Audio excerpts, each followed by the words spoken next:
नमस्कार दोस्तों, आपका हमारे इस चैनल में आपका स्वागत है।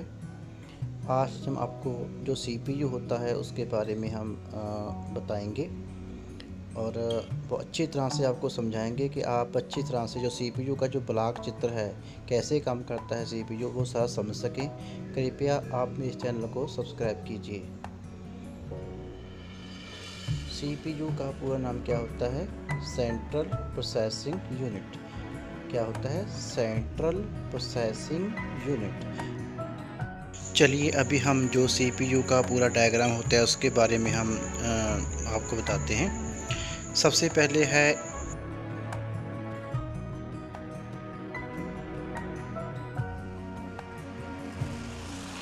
Input unit.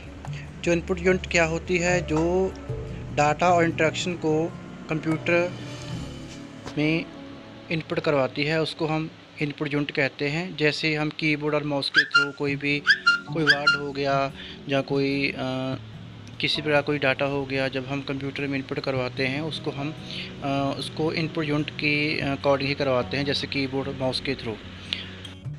ਅੱਗੇ है जी सब तो पहला मेन मैमरी।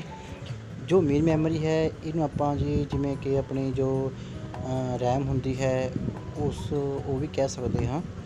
ਇਹਦੇ ਵਿੱਚ ਜੋ ਸਾਡਾ ਡਾਟਾ ਤੇ ਹਦਾਇਤਾਂ ਹੁੰਦੀਆਂ ਨੇ ਉਹ ਪਹਿਲਾਂ ਜਾ ਕੇ ਤੇ ਉੱਪਰ ਸਟੋਰ ਹੁੰਦੀਆਂ ਨੇ। ਜਿਹੜੀ ਇਹ ਮੈਮਰੀ ਹੁੰਦੀ ਹੈ ਇਹ ਜੋ ਹੁੰਦੀ ਹੈ ਜੀ ਉਹ ਤੇਜ਼ ਹੁੰਦੀ ਹੈ ਜੀ ਅਤੇ ਮਹਿੰਗੀ ਹੁੰਦੀ ਹੈ, ਕਿਉਂਕਿ ਜਦੋਂ ਵੀ ਆਪਾਂ ਕੋਈ ਪ੍ਰੋਗਰਾਮ ਜਾਂ ਕੋਈ ਕਿਸੇ ਪ੍ਰਕਾਰ ਦੀ ਕੋਈ ਐਗਜ਼ੀਕਿਊਸ਼ਨ ਸਭ ਤੋਂ ਪਹਿਲਾਂ ਜਦੋਂ ਕਰਵਾਉਂਦੇ ਹਾਂ, ਅਸੀਂ ਇਨਪੁਟ ਦੇ ਥਰੂ ਕਰਾਉਂਦੇ ਹਾਂ, ਸਭ ਤੋਂ ਪਹਿਲਾਂ ਉਹ ਰੈਮ ਦੇ ਉੱਪਰ ਹੀ ਸਟੋਰ ਚੱਲਦੀ ਹੈ, ਐਗਜ਼ੀਕਿਊਸ਼ਨ ਹੁੰਦੀ ਹੈ ਰੈਮ ਦੇ ਉੱਪਰ ਹੀ। ਉਸ ਤੋਂ ਬਾਅਦ ਹੀ ਅਗਲੀ ਜੋ CPU ਦੀ ਜੋ ਪ੍ਰਕਿਰਿਆ ਹੈ ਉਹ ਸ਼ੁਰੂ ਹੁੰਦੀ ਹੈ। ਡਾਟਾ ਦੇ ਹਦਾਇਤਾਂ ਜੋ ਹੁੰਦੀਆਂ ਨੇ ਸਭ ਤੋਂ ਪਹਿਲਾਂ ਉਹ ਆਪਣੀਆਂ ਇਹਦੇ ਵਿੱਚ ਹੀ ਜੋ ਆਪਣੀ ਰੈਮ ਹੈ ਇਸ ਸਟੋਰ ਹੁੰਦੀਆਂ ਹਨ। ਇਹ ਮੈਮਰੀ ਆਰਜੀ ਹੁੰਦੀ ਹੈ ਅਤੇ ਜਦੋਂ ਤੱਕ ਆਪਣਾ ਡਾਟਾ ਜੋ ਕੰਪਿਊਟਰ ਵਿੱਚ ਚੱਲ ਰਿਹਾ, ਜਦੋਂ ਤੱਕ ਬੰਦ ਨਹੀਂ ਕਰਦੇ ਆਪਾਂ, ਇਹ ਡਾਟਾ ਦੇ ਹਦਾਇਤਾਂ ਸਟੋਰ ਹੁੰਦੀਆਂ ਨੇ। ਉਸ ਤੋਂ ਬਾਅਦ ਇਹ ਨਸ਼ਟ ਹੋ ਜਾਂਦੀਆਂ ਨੇ। ਇਸ ਕਰਕੇ ਇਹਨੂੰ ਆਪਾਂ ਟੈਂਪਰੇਰੀ ਮੈਮਰੀ ਵੀ ਕਹਿ ਸਕਦੇ ਹਾਂ। ਇਸ ਦਾ ਮਤਲਬ ਇਹ ਹੈ ਜੀ ਜਦੋਂ ਤੱਕ ਕਿ ਡਾਟਾ ਆਪਣਾ ਕੰਪਿਊਟਰ ਵਿੱਚ ਚੱਲ ਰਿਹਾ ਹੈ ਉਦੋਂ ਤੱਕ ਡਾਟਾ ਸਟੋਰ ਰਹਿੰਦਾ ਹੈ ਇਹਦੇ ਵਿੱਚ। ਜਦੋਂ ਆਪਣਾ ਕੰਪਿਊਟਰ ਬੰਦ ਹੋ ਜੇ ਜਾਂ ਬੰਦ ਕਰ ਦਈਏ ਤਾਂ ਡਾਟਾ ਸਾਰਾ ਨਸ਼ਟ ਹੋ ਜਾਂਦਾ ਹੈ ਮੇਨ ਮੈਮਰੀ ਦੇ ਵਿੱਚੋਂ, ਜਿਹਨੂੰ ਅਸੀਂ ਰੈਮ ਵੀ ਕਹਿ ਸਕਦੇ ਹਾਂ। अगला है जी कंट्रोल यूनिट, जिसको हम CU भी कह सकते हैं। जो ये कंट्रोल यूनिट होती है ये बहुत इंपॉर्टेंट होती है। ये सारे जो इनपुट आउटपुट डिवाइस होते हैं या ALU होता है, ये सब में तालमेल पैदा करवाती है, सबको कंट्रोल करती है। जो कामकाज होता है कंप्यूटर में, जो भी कार्य होता है उसको सबको ये कंट्रोल में करती है। ये जो पहले हमने आपको बताया था कि जो सारा डाटा जो हम जैसे सबसे पहले स्टोर रैम पर होता है, वहाँ से ये उसको जानकारी लेती है, उसके बाद उसको रीड करती है, उसके बाद आगे उसको प्रोसेसिंग के लिए भेज देती है। इसीलिए जो कंट्रोल यूनिट है उसका बहुत ज़्यादा अहम रोल होता है।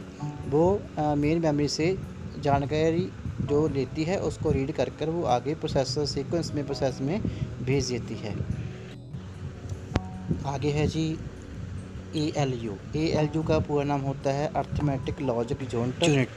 और ये जो मैथमेटिक कैलकुलेशन होती है, जैसे हम कहते हैं प्लस माइनस मल्टीप्लाई डिवाइड, सारी जो प्रक्रियाएं हैं जो ये करवाती है। और इसके अलावा जो लॉजिकल ऑपरेशन होते हैं, greater than, less than, equal to, ये सारे जो भी मैथमेटिकल कैलकुलेशन है वो सारी ALU के थ्रू ही करवाई जाती है। और जी उसके बाद है जी आउटपुट यूनिट। जो आउटपुट यूनिट होती है ये आउटपुट दिखाती है हमको, जो रिज़ल्ट होता है जो हम इनपुट करते हैं उसका प्रोसेसिंग के बाद जो रिज़ल्ट होता है वो हमको आउटपुट यूनिट के थ्रू ही दिखाया जाता है। जैसे कि जो हमारा मॉनिटर और प्रिंटर होता है उसको हम आउटपुट यूनिट कह सकते हैं, स्पीकर को भी कह सकते हैं, क्योंकि इनके थ्रू ही हमको आउटपुट दिखाई जाती है। और इसीलिए इनको आउटपुट यूनिट कहते हैं।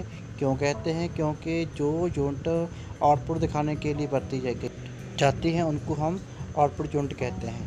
मुझे उम्मीद है कि आज का जो ये CPU का ब्लॉक चित्र है आपको अच्छी तरह समझ आ गया होगा। कृपया और वीडियो देखने के लिए मेरे इस चैनल को सब्सक्राइब कीजिए। धन्यवाद।